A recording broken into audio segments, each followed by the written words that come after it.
ایک تو بیانیے کو درست کرنے کی ضرورت ہے. بدقسمتی سے ان ایجیٹیشنز میں پھر اس طرح کے نعرے شروع ہو جاتے ہیں کہ جی ریاستی ادارے اس میں ملوث ہیں اور ان کی سمپتھی ان کے لیے موجود ہے. یہ آپ کے پلیٹ فارم پہ میں بتاتا چلوں کہ سعید بادینی، سلمان بادینی، ناصر محمود رند، یہ ایک نوشکی، کانک، مستنگ، اس علاقے کے لوگ، عثمان سیف اللہ قرب، ایک لمبی لسٹ ہے. ان کو ایلیمنیٹ کرنے والے لوگ ہمارے ہزارے بھائی نہیں تھے. یہ ہمارے فرنٹیئر کور کے جوان تھے، انٹیلیجنس کے لوگ تھے، پولیس کے لوگ تھے، لیویز کے لوگ تھے. یہ ان لوگوں نے they laid their lives and all of them were non-Hazaras. میں یہ ڈسکریمنیشن نہیں کرنا چاہ رہا ہوں، یہ پاکستان کی ریاست کی ذمہ داری تھی، اسی لیے وہ اس میں ریکروٹ ہوئے ہیں، اسی لیے انہوں نے وردی پہنی ہے. لیکن جب ان کی شہادتیں ہوں اور ساتھ میں ان کو یہ طعنہ زنی بھی سننی پڑے کہ جی اس میں آپ ملوث ہیں، تو بڑی پینفل یہ عمل ہے. اس کو علیحدہ کرنے کی ضرورت ہے، اس کی وضاحت کرنے کی ضرورت ہے، اس کو ایکسپلین کرنے کی ضرورت ہے. ساتھ میں جو ایفیکٹو پلاننگ ہے، جو انٹیلیجنس پکچر ہے، اس کی فردر کلیئرٹی کی ہمیشہ ضرورت ہوتی ہے. اس کو بار بار ریویو کرنے کی ضرورت ہوتی ہے. مجھے اجازت دیں وقفے پہ جانے سے پہلے آپ نے جو بات کی کہ انٹیلیجنس کو میں ایک سیکنڈ جی میں صرف انکلوڈ کر دوں. یہ ابھی ریسنٹلی لگ یہ رہا ہے کہ یہ گروہ پھر ری گروپ ہوا ہے. جو ان کے خلاف پچھلی کارروائیاں ہوئی تھی یا تو یہ ایلیمنیٹ ہو گئے تھے یا بھاگ گئے تھے. اب ری گروپنگ کے دوران یہ ایک نئے مینس، نئے تھریٹ کے طور پہ سامنے آ رہے ہیں. تو ظاہر ہے ہمیں بھی امیجنیٹو ہو کر تمام سیکیورٹی کے جو اہلکار ہیں اپنی امیجنیشن کا اپلائی کر کے ان کو پرسو کرنا ہوگا اور پرو ایکٹیو اپروچ کے تحت دیکھنا ہوگا کہ کیسے ہم نے ان کو اس سٹیج پہ ہینڈل کرنا ہے. اچھا لودھی صاحب، یہ زیادہ امپورٹنٹ اور زیادہ ضروری کوسچنز ہیں، اہم سوال اٹھائے. لودھی صاحب، اب ماضی میں بھی دیکھا کہ جب بھی واقعات ہوتے ہیں تو ہمارے مطلب ٹاپ گورنمنٹ آفیشلز جاتے ہیں، آرمی چیف بھی گئے، لیکن اقدامات جو اس کے بعد ہوتے ہیں، فالو تھرو جو کرنا ہوتا ہے، کیا ناکافی رہتے ہیں؟ یا اس وقت جو ہے اس وقت کے چیلنج کو نمٹ لیا اور اس کے بعد جو ہے آپ کی جو ہے نگاہیں بال سے ہٹ گئیں اور دوبارہ جیسے کہ بھی کاکڑ صاحب کہہ رہے ہیں کہ ری گروپ ہو گئے، کیا جھول کہاں رہ گیا؟ یہ ایک تو ایک سرج ہوتی ہے ریئیکشن کی جو فوری طور پہ جب کوئی ایونٹ ہوتا ہے اس کے بعد ہوتی ہے، اس کے بعد تھوڑا سا وہ پلیٹو آ جاتا ہے، فلیٹن ہوتا ہے. اس میں تو کوئی شک نہیں ہے کہ ہیومن سائیکالوجی ہے، لیکن الرٹ رہنے کی ضرورت ہے. میں یہ کہنا چاہوں گا، دیکھیے بہت واسٹ ہے یہ بلوچستان کا علاقہ، جیسے ابھی ہم لوگ بات کر رہے ہیں، اسپارسلی پاپولیٹڈ ہے. اس میں جب تک آپ ہائی ٹیک استعمال نہیں کریں گے، اور ساتھ ہی میں یہ بتا دوں کہ جو بیکا کا معاہدہ کیا ہے ہندوستان نے امریکہ کے ساتھ، اس سے وہ بے شمار فائدہ اٹھا رہے ہیں، کیونکہ وہ جیو اسپیشل انفارمیشن ان کو پل پل کی خبر ملتی ہے کہ کون کتنے فاصلے پر، ایک آدمی بھی موو کر رہا ہو تو اس کا وہ پتہ چلتا ہے. تو ہمیں بھی اسی قسم کی ٹیکنالوجی حاصل کرنے کی ضرورت ہے. ہم چائنا سے کر سکتے ہیں، اور تاکہ اتنے بڑے ایریا کا جو سرویلنس ہم صحیح کر. ایک بات میں کرنا چاہوں گا، ہے تھوڑی سی سینسٹیو، لیکن میرا خیال ہے کہ وہ کرنی چاہیے جی. اور علماء کو چاہیے تھا کہ دیکھیں ہر مسلک کے عالم موجود ہیں ہمارے ملک میں، کہ وہ یہ بات ضرور ابھی تک کسی نے نہیں کی کہ اسلام کی روح سے اپنے شہیدوں کی لاشوں کو رکھنا اتنے دنوں تک، یہ کس حد تک اسلامی ہے. یہ کسی نے بات نہیں کی، اس لیے کہ ذرا سینسٹیو معاملہ ہے، ادھر سے ذرا ان کے وہ جذبات برانگیزتے ہیں. میرے خیال کسی عالم کو یہ بات اٹھانی تو چاہیے تھی بھائی، کہ آپ یہاں پر اکٹھے ہو کے بیٹھ سکتے ہیں، لیکن یہ جو شہداء کی باڈیز ہیں، ان کو جو آپ نے ادھر رکھا ہوا ہے، یہ کس لحاظ سے آپ تدفین جو ہے وہ مقدم ہوتی ہے. اس میں کہا یہ جاتا ہے، ہم نے سنا ہے جو بزرگوں سے کہ جی فوراً تدفین اگر ہو، انتقال ہو، تو تدفین میں جلدی کرنی چاہیے، بہت انتظار نہیں کرنا چاہیے. ناظرین یہاں پہ لیتے ہیں وقفے کے بعد جب دوبارہ حاضر ہوں گے تو کچھ بات کریں گے کہ دہشت گردی اور اس کے ساتھ جو ہے میڈیا کا کیا کردار رہا ہے، اس پہ کچھ اور یہ صاحب نے روشنی ڈالی. ہم چاہیں گے کہ مزید اس پہ بات کریں. پھر قومی ایکشن پلان کا کیا بنا؟ کیا جو اس طرح سے ہماری دہشت گردی بڑھی، کیا پھر فوجی عدالتوں کی ضرورت ہے؟ ہمیں پڑ سکتی ہے. سزائے موت پر ہم دیکھتے ہیں کہ مورٹوریم ہے، پچھلے 1 برس سے کوئی پھانسی نہیں ہوئی، اس کا بھی کیا اثر پڑا ہے؟ ان سب سوالوں پہ بات کریں گے وقفے کے بعد.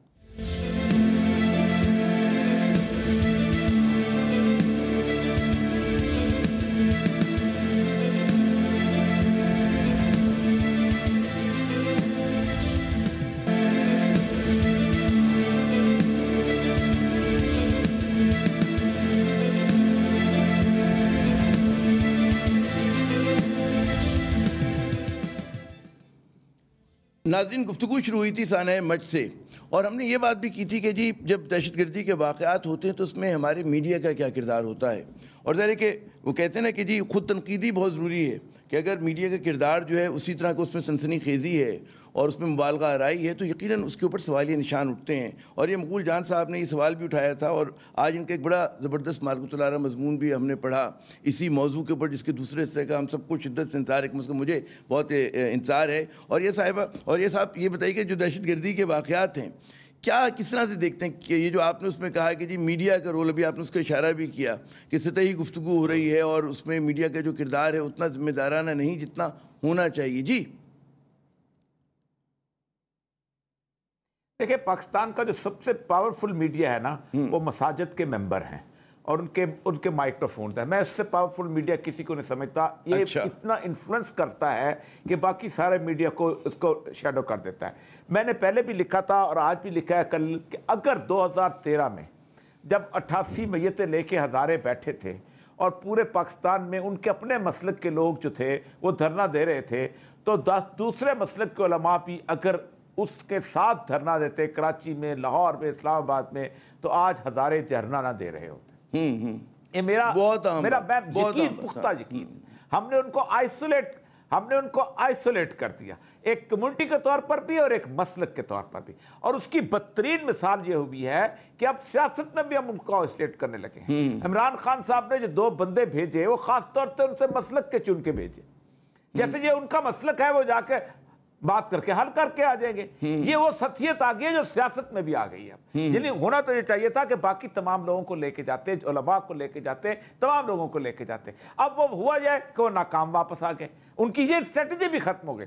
ہم نے ان کو 2 حیثیتوں سے آئسولیٹ کیا. ایک اس حیثیت سے آئسولیٹ کیا کہ ان کا مسلک علیحدہ ہے, ان کے لیے لاہور میں بھی جناب انہی کے مسلک کے لوگوں کے دل دھڑکیں گے, کراچی میں بھی انہی کے لوگوں کے دھڑکیں گے. ہم لوگ نہیں بیٹھے, انڈیپینڈنٹ نہیں بیٹھے, سیکولرز نہیں بیٹھے, علماء نہیں بیٹھے, ان کو آئسولیٹ کر دیا گیا مکمل طور پہ. ٹھیک. اور اس کے بعد دوسرا یہ ہوا کہ وہ بیچارے ویسے ٹرائبل طور پہ کمزور ہیں, چھوٹے ہیں. یہ بہت بڑا المیہ ہے ان پورے.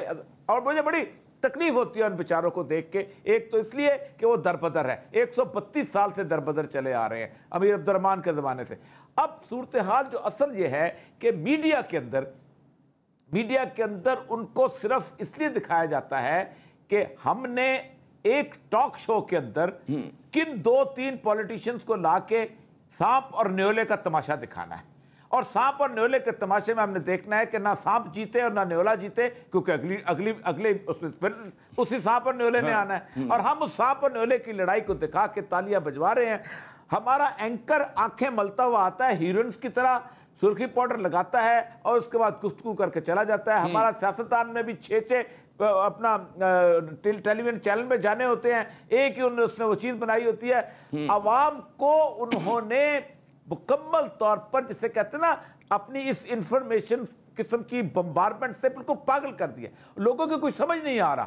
اور سیریس بات میں بتاؤں آپ کو کہ لا اینڈ آرڈر مشینری بھی جو ہے وہ خوفزدہ ہے کہ اگر ہم یہ کر گئے تو یہ. اب میں آپ کو بتاؤں, اب وزیر اعظم کا مطالبہ ہو رہا ہے, اچھی بات ہے, جانا چاہیے. لیکن ایک بات بتاؤں, نصیر اللہ بابر صاحب نے جب 200 بچوں کے ساتھ نیگوشیٹ کیا تھا خود جا کے وزیر داخلہ, تو ایک دفعہ مجھے مل گئے. میں نے کہا آپ نے بڑی زیادتی کی. میں نے کہا یہ نیگوشیشن ایس ایچ او سے شروع ہوتی ہیں اور آخر میں کچھ جگہ رہ جاتی ہوتی ہے.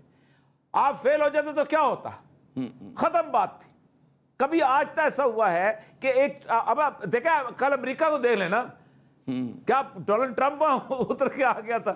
انہوں نے ایون دیکھے کہ نیو یارک میں ورلڈ ٹریڈ سینٹر ہوا ہے تو وہاں کی لوکل پولیس گئی ہے, ہینڈل کیا ہے. مسئلہ سارا یہ ہے کہ ایک ایسے لیول کو لے آتے ہیں جس کے بعد پتہ چلتا ہے کہ اس کے بعد پاکستان کی ساری پاورز ہیں, حالانکہ اس نے کچھ نہیں کرنا ہوتا بیچارے نے. کیونکہ اصل رول بالکل ایک ویلیو جو ہے سمبولک ویلیو ہوتی ہے, تسلی کی ویلیو ہے. وہ عمران خان صاحب کو جانا چاہیے, جانا چاہیے, بس جانا چاہیے. لیکن وہ جو آپ نے ہے کہ جی کروشل نہیں ہے, اور اصل طاقت جیسے 18ویں ترمیم ہو گئی ہے انوار اللہ کاکڑ صاحب, طاقت جو ہے اس کا منبع جو ہے وہ تو صوبائی حکومت کے پاس ہے.